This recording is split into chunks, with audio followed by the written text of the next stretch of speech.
All right, just finished building my greenhouse. It's all made out of 2x4s and it just started raining and it works. There's a couple of leaky spots, but works pretty good. I use 6mm plastic and it's pretty much all 2x4s except for the bottom. I use some OSB plywood to stabilize the walls, but I built this entire thing for about 200 bucks, which makes it pretty impressive because I looked at giant wood greenhouses and they were thousands of dollars, and I didn't realize you could just build one yourself if you know how to frame walls. So I was just gonna kind of explain to you how I built this thing in case you're curious about building one. So the walls are all 8 foot long 2x4s, and basically what I did, and I'll put a little picture here of what this means, is I framed the walls first. So you take 7 2x4s. So I used a for the bottom I used a pressure treated board so it doesn't rot, and then for the rest of them I decided don't really matter, and I painted them anyway. So for the bottom one, pressure treated 8 foot long 2x4, the top one it's capped with another one, and then along the walls, as you can see here, I have 5 2x4s. So you know, 1 on each end and then 3 along the middle, and you just make 4 framed walls, and then you just put them upright and then you nail them together, and I used a framing nailer. You don't have to use a framing nailer, but I think that's the easiest way to do it. I got mine online for like 80 bucks or something. I know some people say that those ones don't work, and it worked fine. I didn't have any problems with it. The only issue that I found is it uses a little bit more air than the expensive ones, which means your air compressor fires on way more often, but I have a nice air compressor, so I don't really care. So threw this thing together pretty quick, put the walls together, and then the roof I kind of just came up with my own design just to kind of have it slanted a little bit. I just raised the center about 7 inches, and then I just ran I think it was 40, yeah, I cut the 2x4s in half and just ran them up to make the peak in the middle, and then that's pretty much it. Oh, and I think I put a couple extra 2x4s across the top. It's hard to see.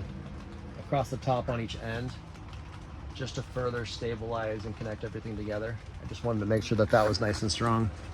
The big thing that really strengthened everything was this OSB board across the bottom. So I went to Home Depot and just had them rip 1 foot sections of 4 foot by 8 foot OSB board. And then I put that along the bottom. And once I secured the bottom of the 2x4 to that OSB, like these walls were far more stable, because this isn't connected in the ground. I wanted to be able to plant directly into the ground because I'm going to put banana trees in here and figs in here, and I want them in the ground because I'm in zone 6, and I have a theory that I can extend the season dramatically by banking off of the fact that in the ground is warmer and inside the greenhouse is warmer. So this is going to be purely passive. I'm going to let it get cold. It's probably going to get close to freezing or even freeze in here, but I have a theory that instead of getting those crazy 0-degree temperatures, or even those couple days in January that you see in like in the Midwest, most of the year, or most of the winter I should say, doesn't go that much below freezing. But we do have a few days typically in January where it'll drop down to like some crazy negatives. And I have a theory that this greenhouse will protect from those hard frosts, and hopefully will allow me to grow figs and bananas in here and extend the season long enough that I can actually get some fruit on those. And I do have figs in the front yard, and I'll get a few figs here and there, but it's nothing like I'd get if it was like zone 7 or 8. So I think that I can put myself effectively into zone 8 just by having this greenhouse, but that's the experiment. And it's so cheap to build. For only 200 bucks, you can build a greenhouse 8 feet tall. So if you're tall like I am, you're trying to bonk in your head on everything, I can stand up and I still have, you know, 2 feet clearance before my head hits the roof. And then it has a small vault there, just so the rain runs off. But anyway, I plan on putting some pictures. Hopefully I remember, but when I edit this video, I'll throw in some pictures of some screenshots or some pictures I took of the project as it went along.